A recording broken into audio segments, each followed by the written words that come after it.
Now, in the latest crime statistics covering the 1st of January to the 31st of March this year, more than half of the reported kidnapping cases are in Gauteng. Half of Joburg's police stations are in the top 30 nationwide for reported kidnappings. That's Johannesburg Central, Roodepoort, Jabulani and Midrand among the top 8. And Robyn Wolfson Vorster, director of For Voiceless and a child protection activist, joins us this evening to discuss this. Robyn, very worrying, especially when you look at this particular trend. What does it tell us? Well, good evening, Bongiwe, and good evening to your viewers.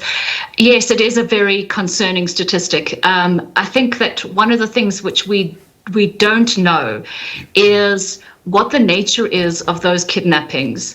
So that's part of the problem, is that we are in a very violent society, and we don't disaggregate based on what type of kidnappings have occurred. So, for example, if you look at the research, there's a lot of what you call express kidnappings.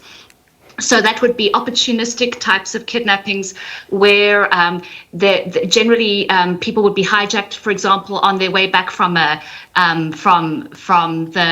petrol station, or in their cars when they get to the gates at night. It might be a truck jacking. We might have a situation like that. And then opportunistically, what the criminals do is they then use that opportunity to extort funds out of that individual as well, or alternatively to try and extort funds out of their families. Now, that is kind of not what we necessarily think about when we think about kidnapping, because often what we think about is we think about these huge, high-profile cases, the kind of things that we see overseas. But in fact, even more worrying are not the big high-profile ones or the express kidnappings, but the ones that we don't even know about. The ones, for example, with this tragic little girl in her story. You know, these situations where children are abducted or kidnapped on a daily basis. Some of them we find, some of them tragically have passed away, but many of them are then trafficked on after they're kidnapped. And one wonders, what makes it so difficult to crack? And I ask this because in some of the cases, authorities get there, it's too late. Like in this case, Lekona passed on and she was reported missing on Saturday. She's one of many. We have just seen Olerato Mongale, for example, and then we got to be told that there was a syndicate there that was operating, and that was quickly cracked. So what could be, making things very difficult here for authorities to be able to get to the bottom of what exactly is going on with some of these other cases? Well, I think we've got a real crisis in many areas of our policing, our criminal justice system. And if I look at specifically children, which is the area of my focus, in our child protection system. So what we would ideally like is for children to be kept safe within their community situations, to be safe in their family homes, to not be subject to situations where they could be abducted. But we know that is not the case. Children often have to walk to school on their own. They have to catch transport on their own. Sometimes their parents are working long hours. They're not supervised at home. We just know that there are so many opportunities for children and often young adults as well, and other adults to be predated upon. And so what we need is we need to be committed to taking care of our children.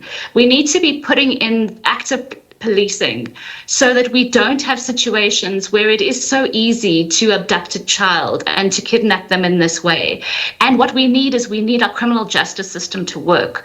So when there are situations like this, we need there to be active policing and for those criminals to be prosecuted and to stay in prison, to not get out on bail, but to actually be prosecuted and then sent to prison. We're speaking about the law enforcement part of it, but there is another part of the story that often goes untold, is the psychological effect that this has on families, for example, especially if you would have been a parent looking for a child and you simply have not been able to find them for years and living with the scars of not knowing where your child is. Let's speak about the impact that this has on the many families. Absolutely. So the stories that I've told around missing and trafficked children are some of the most devastating that I think I have ever written. And I think the reason is because there is never any closure for those families.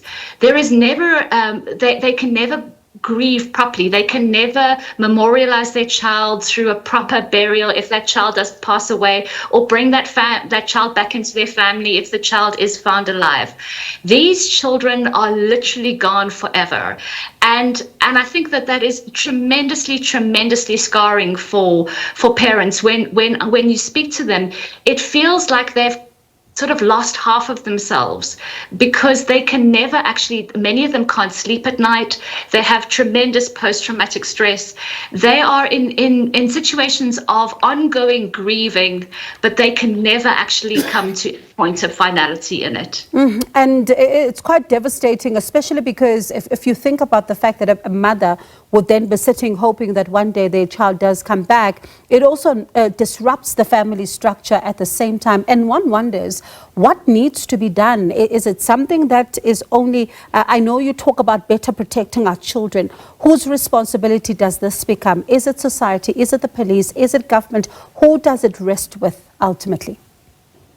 I think it's all of the above, Bongiwe. I mean, I think that we need, as families, as communities, and as a society, to provide better care for those children. We need to be in a situation where they are not actively at risk because they simply go out and play in a park in an afternoon. I mean, that is a tremendous indictment on our society, that our children can't actually play in safety, that they are needing to be taken care of every single moment of the day. And we haven't even spoken about what's happening in their online world. I mean, truthfully, a lot of children are very well protected in their in what we would call the real world, but they're not necessarily well protected in the online world. And a lot of the kidnappings and abductions that we have seen actually have their genesis in their online world.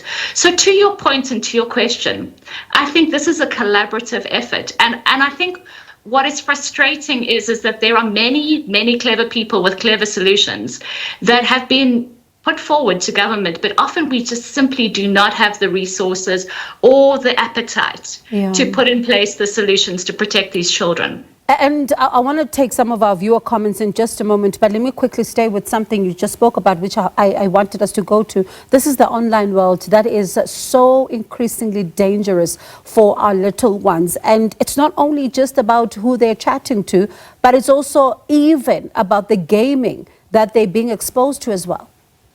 Absolutely. I do think that most parents are quite ignorant. And I mean, it's, I say it as being a parent myself.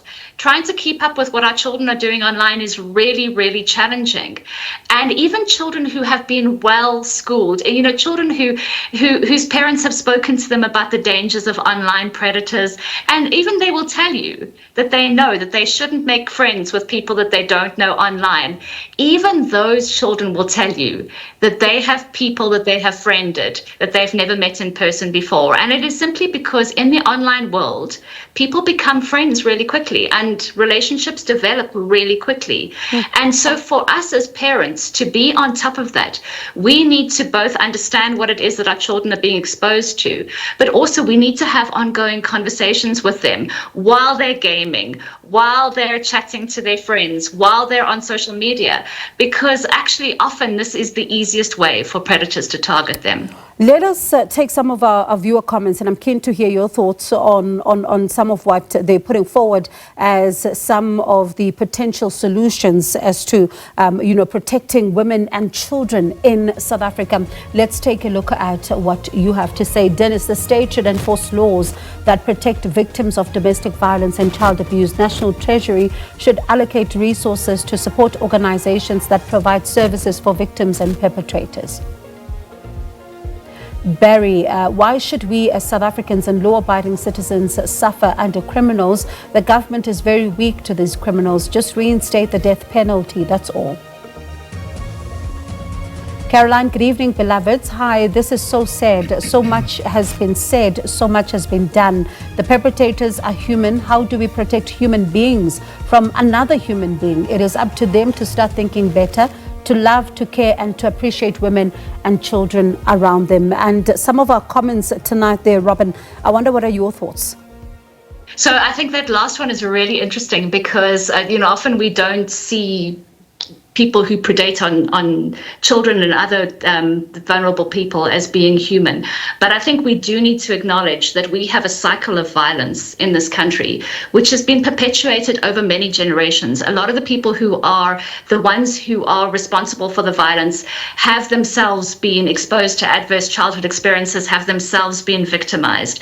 And somehow we have to cut off this cycle. And what is really significant is that although we say that as a country we are prioritizing gender-based violence, I don't think that we are always enacting that in ways that actually actively protect children. For example, boy children.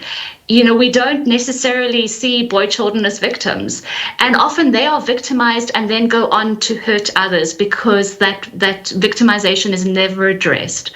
So I think one of the things that we need to be actively aware of is the fact that there are real human beings, that if we intervene in time with psychosocial services, with appropriate restorative justice, with other solutions, we can actually look at breaking that cycle. And although we cannot necessarily address the endemic poverty in this country, I wish we could, there are certainly other things that we can address through active strategies. Robyn, thank you so much for your insights this evening. And as you say, urgency is needed in this matter, but also at the same time, some of the interventions come from the homes. They can be implemented in the homes as a matter of urgency. But thank you so much for chatting to us this evening. Appreciate it. That was Robyn Wolfson Vorster, Director of For Voiceless and a child protection activist.